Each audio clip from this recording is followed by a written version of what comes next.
Okay.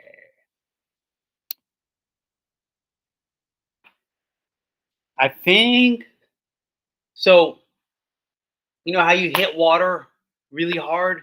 Like if you belly flop into a pool or something like that, if you hit water, it's like a hard surface. It's like hitting cement or like concrete. So like jumping off a bridge, people that do that, they don't drown. That's not how they kill themselves. It's when they hit the water, they break all their bones. Like it's like a hard surface, right? And so that's called surface tension. Water can be like a hard surface for a second. It's like surface tension. And so these are in the alveolus. So if you look in, you know how you have like your trachea, and then your trachea branches into bronchi, bronchioles, and they keep branching, and at the very end where it branches, it looks like a thing of grapes, and this is like the stem, and these are like all the grapes, and so we call the grapes alveoli. We call these stems bronchioles. So these alveoli, you can see they're covered with blood vessels. So that's where you have exchange between the lungs and the blood. So oxygen's moving into these blood vessels, and carbon dioxide is going from these blood vessels into the lungs because you're going to breathe it out. And so if you look at the walls, so I'm looking at one of these grapes, but like I'm magnifying it, right? And so the the wall the wall of them is just made from really thin layers of epithelial tissue, one thin layer of epithelial tissue. And um there's some macrophages that eat crap. I'm not going to ask you about that, but they're eating stuff like if dust gets into your lungs, they'll kind of eat it. And then we have type 1 cells, which are just the epithelial cells. But these type 2 cells, or you could put septal cells, whatever, they make these type 2 cells are making the surfactant. They're making the surfactant because this cannot be all dried out. This has to be liquid, right? But, it has to be moist. But also, you need to get oxygen to squeeze through here and into the bloodstream. If there's water here, if there's a thin layer of water, the oxygen's not going to be able to get past. Right? I think we're talking about babies like, if you're born before 34 weeks, you're not making enough surfactant. So we have to give you some kind of like steroid or something to make more, or um, monitor you. But that's the issue. The lungs are developed actually. It's just that they're not, these septal cells, these type 2 cells aren't making surfactant. So the oxygen doesn't cross into the blood. So we got these three laws. Um, One we've talked about, Boyle's law. When I squeeze this, can you guys see? Can you guys see me, or are you just seeing the slide? Both. I can see both. When I'm squeezing this, what's happening to the pressure inside of this bottle? It's compressing. So the pressure is Well, going up or down? down. I'm squeezing it Wait, up. up. What about the volume in here? As I squeeze it, is there more room in there or less room? Oop. So when I squeeze it, there's like less space in here. And when I let it go, there's more space. So less volume, but more pressure. It's like that with your blood vessels. It's like that with your lungs. When you squeeze it, there's more pressure in there, but there's less space. So lower volume equals more pressure. And when I let it go, it got bigger. Bigger volume, lower pressure. They're opposite of each other. That's Boyle's law. Like when you squeeze your blood vessels, your blood pressure goes up. And when you dilate them, your blood pressure goes down. Same thing with your lungs. When you make your lungs bigger, the pressure goes down. When you make your lungs smaller, the pressure goes up. So that is behind this idea of breathing. So here's your lungs right here on like the left. They're relaxed. So this is your diaphragm. It sits right below your lungs, and this is the relaxed stage. It's kind of curved upwards, and this is a muscle. This brown line, this diaphragm, that's a muscle. And when that diaphragm contracts, it looks like this. So this is relaxed, and this is contracted. So when this diaphragm contracts, it it's kind of pulling the lungs down, and it's like making it bigger. There's like a suction force between the diaphragm and the lungs. So when the diaphragm flattens down, contracts, it makes the lungs larger. And so when the lungs get larger, the pressure inside goes down. And so I'm just giving you numbers here just for kind of comparison, right? You don't have to memorize the numbers. But the pressure in the atmosphere of like all the gases and stuff, the pressure of this air around us is 760 millimeters of mercury. When you when your diaphragm flattens down and it makes the lungs get bigger, the pressure in the lungs drops to like 758 or 7, around 758, 756. It drops to a point that's lower than the atmospheric pressure, right? So your lungs, the first step, diaphragm flattens. Second step, lungs get bigger. Third step, the air around us goes into our lungs. So we're not sucking air in. The air is going into our lungs. It's pushing its way into our lungs. So some people think that you breathe in, and because you breathe in, your lungs get larger. It's the opposite. Your lungs get larger first, and that makes you breathe in. Because it's Boyle's law. As your lungs get bigger, the pressure goes down. I got a question. So Yeah. I seen this thing on Instagram where this guy he made like a little project, and it was like of the lungs, and he was blowing up like a balloon with the lungs. So they were saying like when you blow up the lungs, basically, that after the lungs expand and then it stop expanding, does that mean it stop contracting? Let me see. So to make it contract, it's going to get bigger, like a balloon. So imagine them like two balloons, right? But it's not that you're putting air. It's not that you're blowing air into the balloon to blow it up. Right. It's like you're pulling the balloon this way. You're pulling it out, so the air is getting sucked in. And then when you go to breathe out, it's just like a balloon. It just goes like that. It just goes back. When you let the balloon go, all the air just goes out, right? Because it's elastic. It's like made from rubber or whatever. I don't know if that gets to what your question was. I wish we could look it up on TikTok. I don't have TikTok.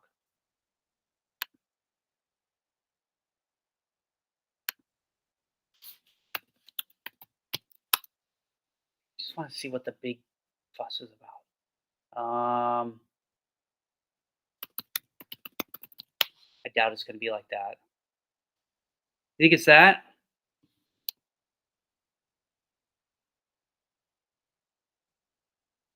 Can you guys see my screen? Yeah. Yeah, I see it. Hold on. Maybe you could share your screen with me. And my daughter-in-law uses TikTok for everything. News, what to buy. Is this one?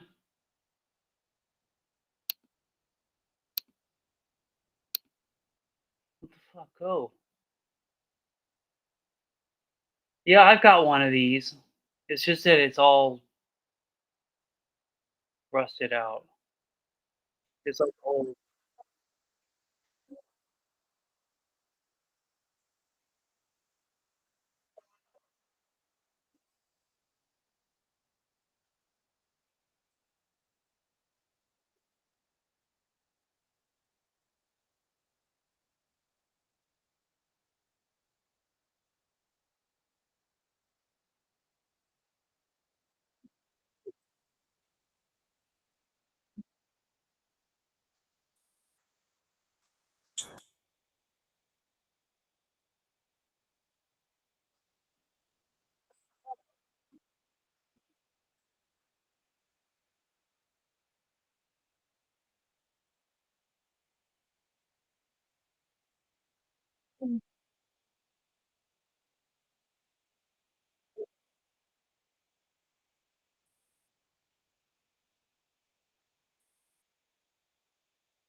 Was that the guy?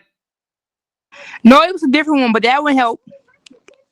Was it like the same thing he had with glass with the two balloons Yeah, inside? it was the same way. Yeah, Mm-hmm. I got one of those, but the diaphragm at the bottom, that rubber thing, it got all old and like I can't pull it anymore. But yeah, that's essentially what's happening. Like that rubber thing at the bottom that he's using, this at the bottom, that's the diaphragm. And so when he pulls that thing down, these lungs start to inflate. I can't do it. Yeah, but that is the idea.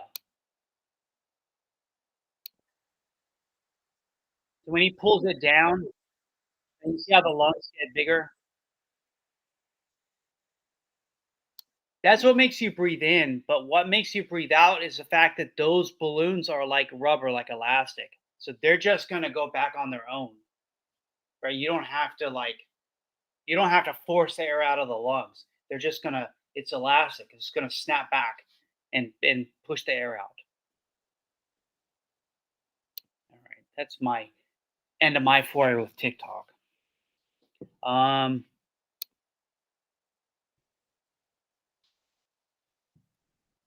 yeah. So that's Boyle's law. That's Boyle's law. You need to know that, like, because I might ask you, like, which one of these three laws pertains to breathing in. It's Boyle's law. As your lungs get bigger, the pressure drops in your lungs, and as your lungs get smaller, the pressure goes up in your lungs. So we're trying to make the lungs bigger. That's step one. And how do you make it bigger? Your diaphragm does most of that. That's what that guy was doing. But you've got muscles in between your ribs, and those muscles lift your rib cage. It's kind of like this bucket handle. So these muscles in between your ribs, they're since they're in between the ribs, they're called intercostal muscle. Like inter in between and costal means your ribs. So they're external intercostals. It's like lifting this bucket handle. There's more space when the bucket handle's like lifted up as opposed to the bucket handle just being against the bucket.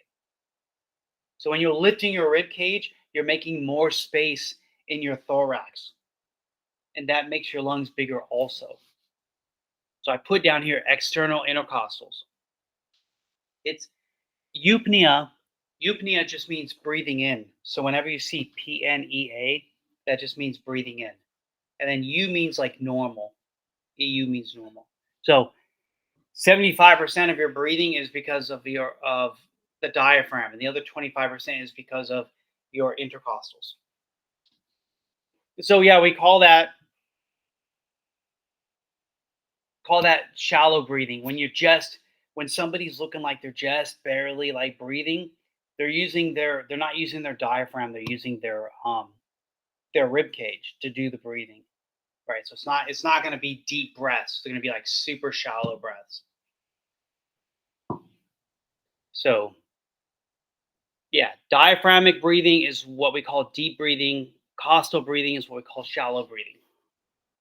But both of those work together to make your lungs get larger, which makes the pressure in your lungs go down. And it goes down to a point that's lower than the pressure outside. So remember, pressure always goes from high pressure to low pressure. High pressure always wants to move to low pressure. If you watch Margaret Orr on TV, that's what she's doing. She's always like, you look for the H's and you look for the L's, and she's going like this and like this. All she's doing is like, it's raining over in the H and the L's over New Orleans. Okay, that H is going to move towards the L. The high pressure is going to move towards the low pressure. Same thing for us. The high pressure outside in this air is going to go into our mouth, go into our lungs because the pressure is lower in our lungs. And it's going to keep moving like that, by the way. The pressure will go into your lungs the same way, from high pressure to low pressure. That's how the oxygen gets into our lungs. That's how the oxygen then gets into our blood. That's how the oxygen gets to our tissues. High pressure to low pressure. It just keeps going and going. Wherever there's a place where there's lower pressure, that's where oxygen goes. So So I was telling you, normal breath is tidal volume, about 500 mils. But you can look how much, what is it? How much can we get in our lungs? It's like 6 liters. So it's like 3 2-liter bottles. That's what we can, between the maximum we can get into our lungs and the maximum that can go out of our lungs, it's about 6,000 milliliters or 6 liters, right? And so there's this, like red line here, there's like a maximum that you can breathe in. And how much can you breathe in? I'm not going to ask you this on the test, but you could breathe in about 3 liters more than a regular breath. And how much can you breathe out? Like maximum, you could breathe out an extra 1,200 milliliters beyond what's like normal, beyond a normal breath.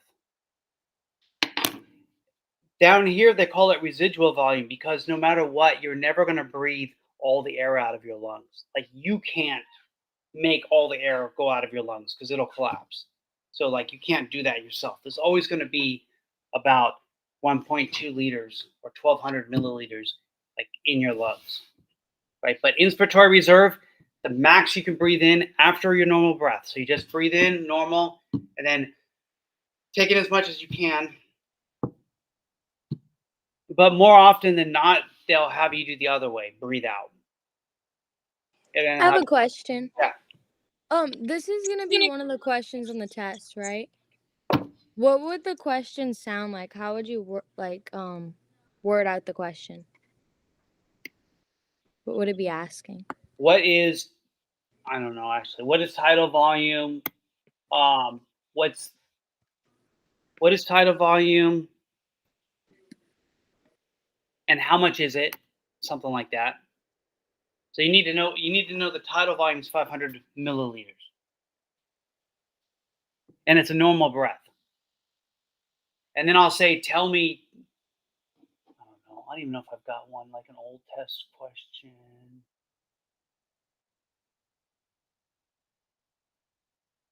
And then maybe I'll say, tell me 2 other capacities or tell me 2 other measurements, like 2 other lung volumes.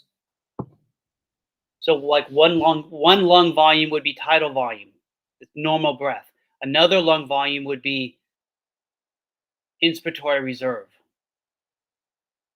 Reserve being like what's left in your lungs, like how much is left for you to breathe in. You breathe in a normal breath, but inspiratory, how much can you inspire more? And then you could say the same thing, but for expiratory. You don't need to know the numbers for that, just what they are. Expiratory means breathing out. Reserve means like you breathe out a normal breath, but how much more could you breathe out if you wanted to? That's your reserve. Or you could do, we didn't talk about these, you could throw in one of these if you want, but those 2 would be good. If you just knew what inspiratory reserve, expiratory reserve, and then tidal volume. Tidal volume, I want you to know the 500. And then there's one more thing I want you to know from this, that alveolar ventilation rate is 70% of that. So you're breathing in and out. Every normal breath is 500 milliliters. Right? That's every normal breath. But how much of that breath actually makes its way to your blood? And only about 70%. So if you take like 70% of 500 milliliters, you'd get like 350 milliliters. That's how much volume is getting to your bloodstream.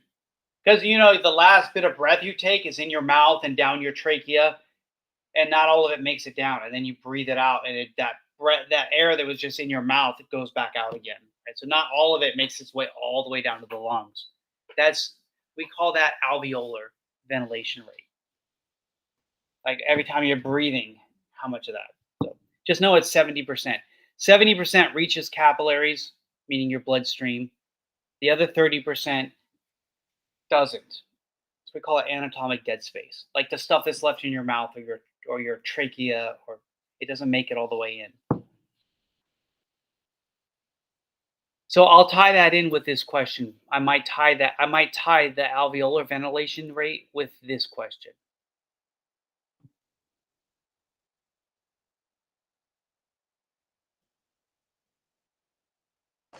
So you said we don't need to know the rates for either or, like the Oh 70%. yeah, right. Only tidal volume. Okay, all right.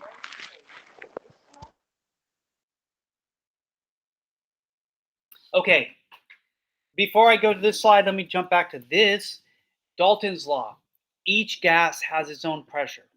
So if you think about the air that's around us right now that we're breathing in, about 75, 78% of it is nitrogen.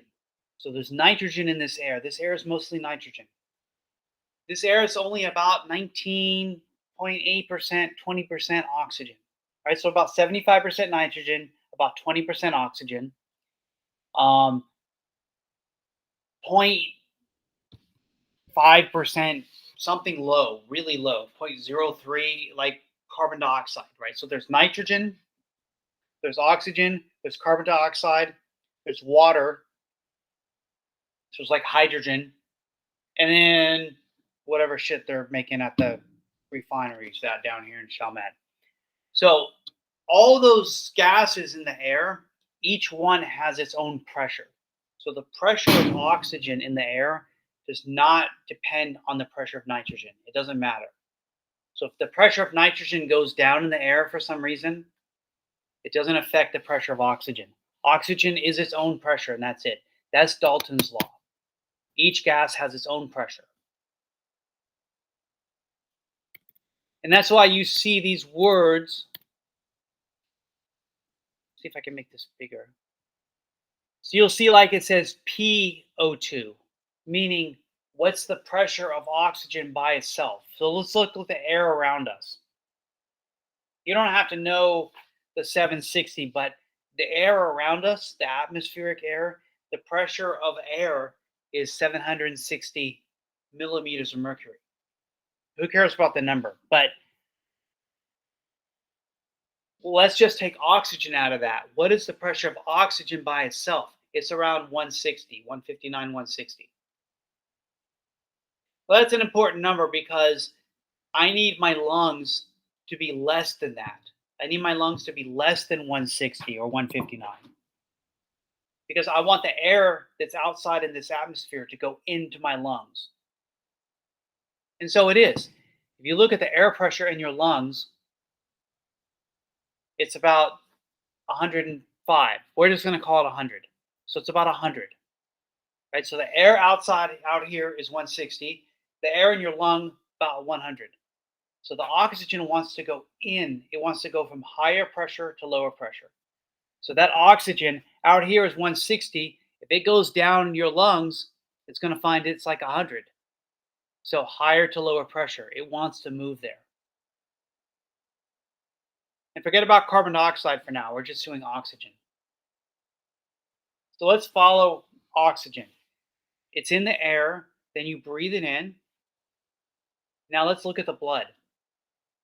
The blood that comes near your lungs is deoxygenated. That's where your blood becomes oxygenated. Right? It's coming through those pulmonary arteries, and then it gets oxygenated, and then it's pulmonary veins back to the heart again. So if we look at the pressure of oxygen in your deoxygenated blood, it's only 40. So 40, 40, 40, it's still 40, 40, 40, 40. And now the oxygen up here is like 100. And this is like 40. So the oxygen is going to start moving into the blood. 40, 50, 60, 70, 80, 90, 100. It's going to keep, the oxygen is going to keep raising the pressure of oxygen in the blood. The oxygen is going to keep crossing down. It's going to keep going down until this becomes like 100. Once they're both 100, then there's no more oxygen is going to move into your blood. Right? So the blood coming from your pulmonary trunk, pulmonary arteries, through that side of the right side of your heart, it's all like 40. That's the pressure of oxygen in that blood. It's like 40. The pressure of oxygen in your lungs is 100. So it just keeps going into your lungs. And now, as all that oxygen is moving into your lungs, as all that oxygen moves into your blood, the oxygens keep going in your blood, the pressure of your blood's going to start going up, the pressure of oxygen. So here it's 40. Here it's 100. So deoxygenated blood, the pressure of oxygen is 40. It's going across here 50, 60, 70, 80, 90, 100. And now it's in the pulmonary veins, goes back to your heart, it goes out the aorta. This blood's going to everywhere in your body. So what's the pressure of oxygen in my arteries in my arm, for example, or in the arteries in my neck? It's about 100. The pressure of oxygen is about 100. And that oxygen's all going to my cells. Going to the cells in my feet, the cells in my liver, the cells in my stomach, the cells in my fingers, everywhere. And what's the pressure in those cells? It's 40. So here's the oxygen. The pressure of oxygen is 100. And it's going by these cells, and the pressure inside the cells is only 40. So the oxygen wants to go from the 100 to the 40. Oxygen always goes to the lower number.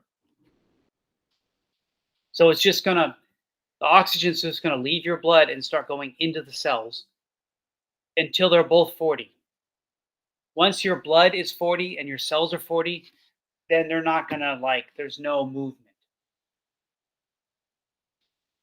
But as long as the pressure is more in your blood, then oxygen is going to keep going into your cells. And so that's why you see oxygenated blood has a pressure of 100 millimeters of mercury. Deoxygenated blood has a pressure of 40. Because all that blood that's 100, it's moving into the cells. So it's like 100, 90, 80, 70, 60, 50, now it's 40 again. It's all the oxygen left. And then that oxygen goes by the lungs, it goes back up to 100 again. Comes down here, goes by the cells, drops down to 40. Comes back around the lungs again, it starts going up. 50, 60, 70, 80, 90, 100. Just like that. Goes by the cells, 90, 80, 70, 60, 50, 40. So it's constantly going from higher pressure to lower pressure. That's what oxygen is doing. So I'd like you to know the pressure of oxygen in your oxygenated blood. I'll refer to it as partial pressure. So we're talking about oxygen by itself. So that's why we put that P next to it. So the partial pressure of oxygen in your oxygenated blood is 100. In your deoxygenated blood, it's 40. That's why, so it's not like exactly deoxygenated, right? That's why we call it oxygen poor blood, because it has a little bit of oxygen in it. Obviously, there's some pressure of oxygen, which means that there's some oxygen in there, but it's not a lot. So let's follow carbon dioxide. We'll start at the cells. Here it is at the cells. The pressure of carbon dioxide is 45. And if you look at the blood, the pressure is only 40. So carbon dioxide, 40, 40. Now it starts going up. 41, 42, 43, 44, 45. And when it goes by the lungs, it starts dropping down. 45, 44, 43, 42, 41, 40. So it just alternates between 40 and 45. Here it's 45, here it's 40, here it's 45, here it's 40. So the two numbers for carbon dioxide are 45 and 40.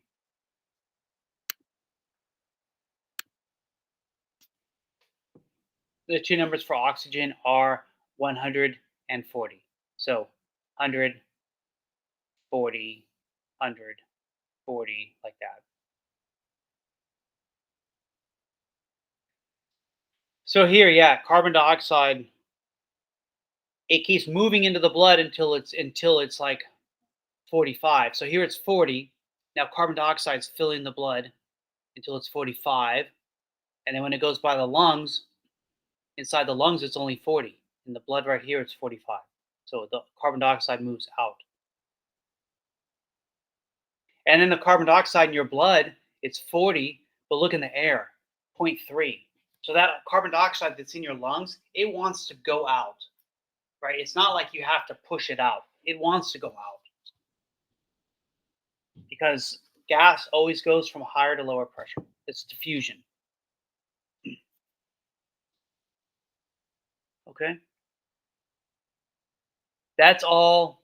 So that's all Dalton's law. And like I was saying, you need to know the partial pressure of oxygen in oxygenated blood, and you need to know the partial pressure of oxygen in deoxygenated blood. Same thing for carbon dioxide. So it's right here, and it's right here.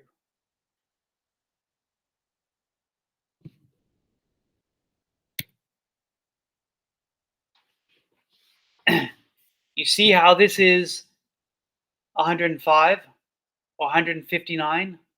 Okay, when you're up in the mountains, it's not 159. So I'm putting here at 10,000 feet, it's only 110. So this is imagine that you're at 10,000 feet. This is 110. Your lungs are 105 or 100. There's not as much. The oxygen doesn't want to go into your lungs as much because the difference in pressure is not as extreme. Right? And eventually you're going to get to a level, you're going to get high enough that the pressure of oxygen in the air is like 100, and the pressure of oxygen in your lungs is 100, and the pressure of oxygen in your blood's 100. Then there's no movement. You could breathe all you want. You can make yourself breathe, but the oxygen's not going to go into your blood. So you're not going to get any oxygen. And that's kind of what happens when you go into the mountains and you get like altitude sickness, is that there's plenty of oxygen in the air. In a 10,000 foot mountain, the amount of oxygen is the same as it is here in New Orleans, but the pressure is a lot lower. So it's not moving across as much into your blood. And then, how much surface area is available is important. So, like, if you get like pulmonary sclerosis and you make like this cell hard and this cell becomes hardened, then the oxygen has like a harder time. Like sometimes like your body can attack its own lungs and make scar tissue. So all of this is not like healthy epithelial cells. They're like scarred up, and then the oxygen doesn't cross over. So that's like one type of like COPD.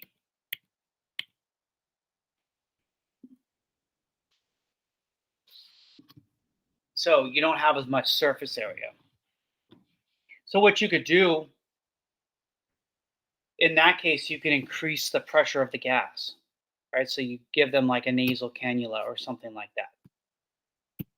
PVM, whatever it is, and like increase the pressure, or you could do CPAP, right? And you can just give them a little bit more pressure because you need to get that gas, you need to get that oxygen past the epithelial cells into the blood.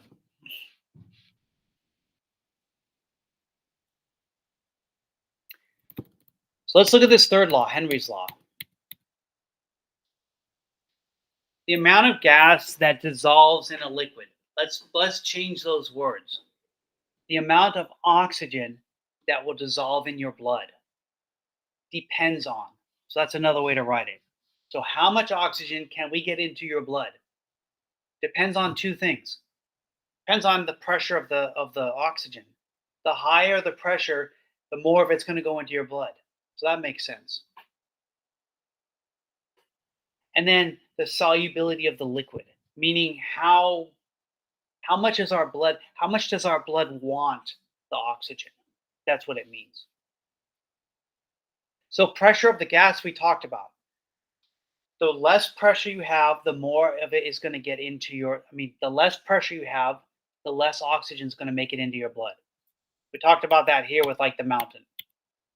When you're up at 10,000 feet, the pressure is lower. That means less of it's getting into your blood.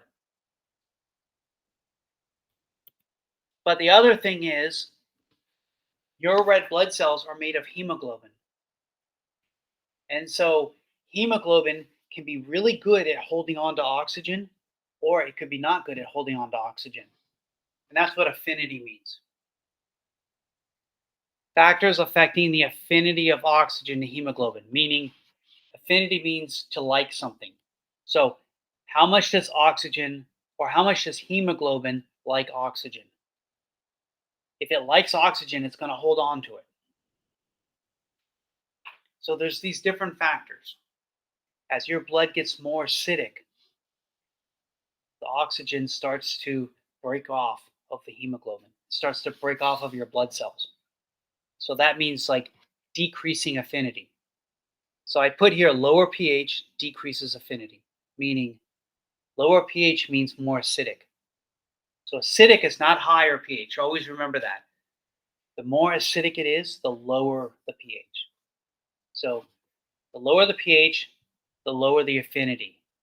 The more acidic your blood, the less the oxygen is going to stay on your red blood cells, on your hemoglobin.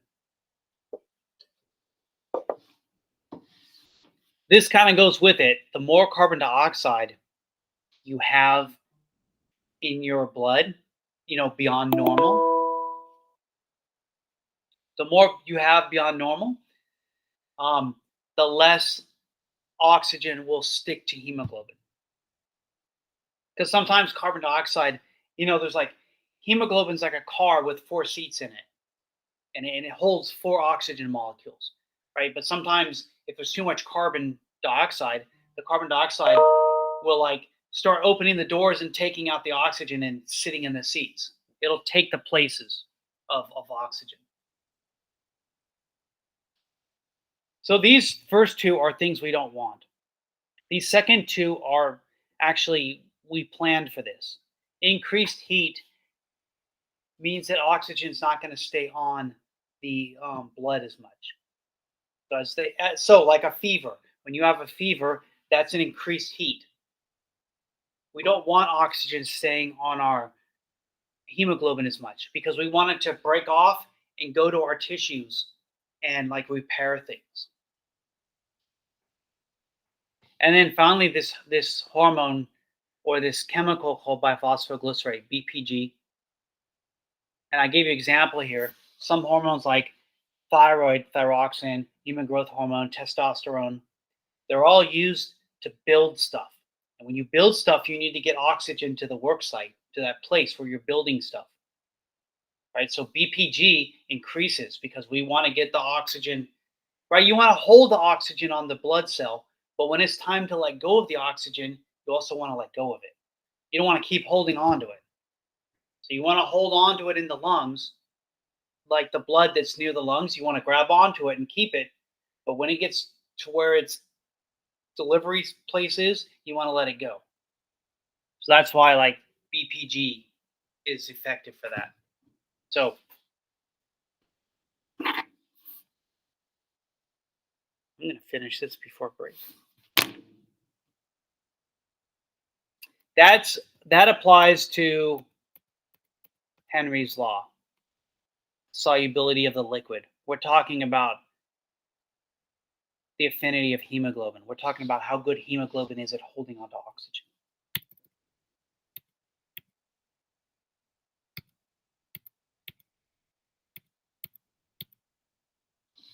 Carbon dioxide. And I didn't mention this, but breathing in is active. It's an active process. So anytime you say active, it means it uses ATP. It uses energy. So what are we using energy for? We're using it to contract our diaphragm. And to contract, I'm going to go back a second. We're using it to contract our diaphragm. And we're using it to contract our intercostals. These are both muscles. We consider the diaphragm a muscle. And the intercostals, the external intercostals, those are muscles between your ribs. So we want to contract both of those. So to contract a muscle, it's active. Passive means there's no energy needed. So breathing out just happens. You don't need to do anything. And I was telling you because of what we call elastic recoil. It recoils because your lungs are elasticy, There's a lot of elastic fibers in your lungs. So somebody with like COPD, this is one of the things that certain types of COPD can do. They can mess up the elastic fibers in your lungs. So it's like that nasty old underwear you have that you should have gotten rid of years ago, and the elastic doesn't work anymore. It doesn't even like stay up on you anymore, right? It's like that. Your lungs can get like that.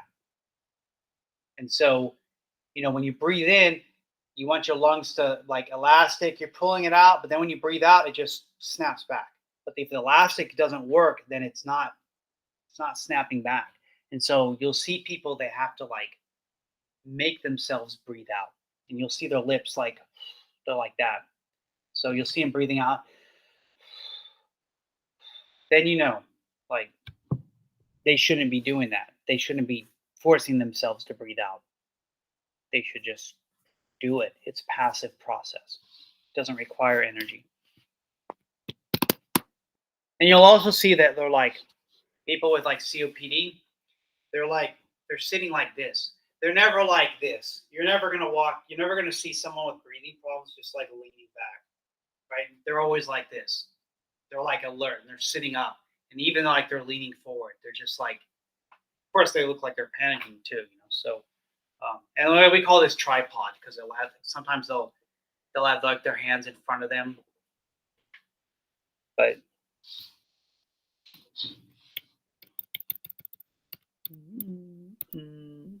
carbon dioxide transport. I made a mistake here. Actually, I'm going to fix it right now. I made 2 mistakes there. Wow. About 7.5%. Wow, that's really bugging me. Do you guys see it? I see it. Oh, that's going to bug me. Fine. About 7 to 8% of it is dissolved in your blood plasma. So some of it, not a lot. Some of it combines with protein, amino acids. That's what so I don't care about the number here. I don't. So don't bother memorizing the number. I could give a shit about the number. I just want you to know some of it dissolves in your blood plasma. Some of it attaches to proteins. For example, hemoglobin. Hemoglobin's a protein. So some of it can attach to hemoglobin in your blood or other proteins. But most of it, this is the important part, most of it forms bicarbonate ions.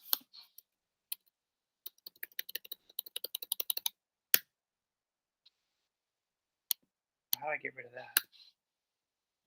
I don't want to delete that for sure because that probably took me like 20 minutes to make that.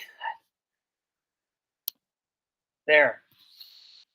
HCO3 negative is a good thing to know, just to recognize it. That means bicarbonate. But sometimes it's written like that. Right? So the carbon dioxide attaches to the water that's in your plasma. And so when you put those two together, it makes something called carbonic acid, which is fine normally. But you don't want too much of that. If you get too much carbon dioxide in your blood, then you're getting too much bicarbonic acid, right? Too much carbon dioxide will make your blood acidic. And so what you'll do when your blood gets too acidic, how do you compensate? You start breathing more. Your respiratory rate goes up. And by the way, how many times do we breathe every minute? There's like a range. So I'll tell you.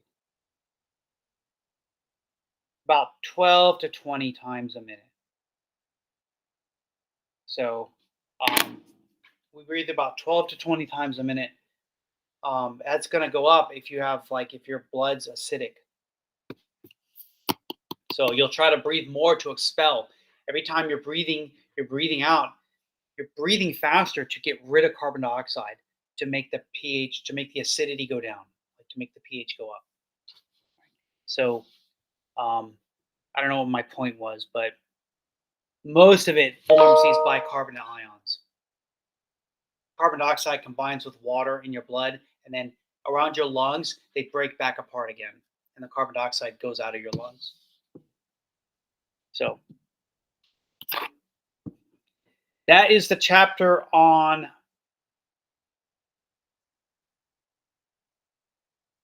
this respiratory system. You said it's chapter 22, if I'm not mistaken. What book are you using? The one you had gave us. OpenStax, or are you using Whatever book we have. I was trying to read ahead to get some of it, but I don't. We're gonna solve this right now. I'm thinking I'm thinking the Cengage book. The one that's on Canvas. Yeah. But they got it listed under respiratory, but I was trying to make sure that we was on it. Yeah, we are. And if you read that, you'll notice that I'm following. So it's under modules, right? Yeah. Oh,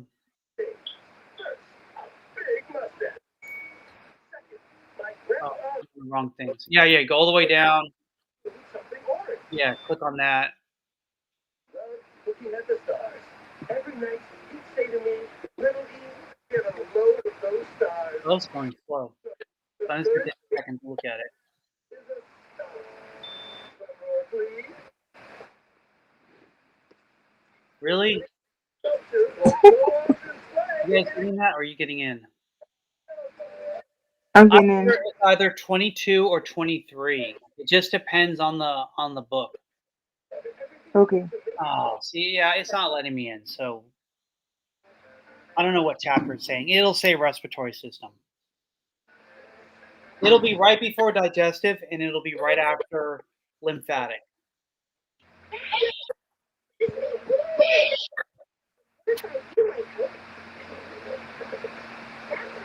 Yeah, I'm not able to open it. But I'm following the outline of it. Like, I'm following the order. Like, carbon dioxide transport is at the end.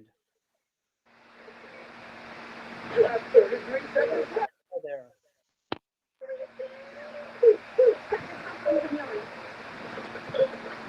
All right. I'm not gonna do digestive until after break, because that's not going on our exam. But respiratory and lymphatic immunity, the stuff from quiz 3, that's going on the exam, our last exam. Let me hit stop recording.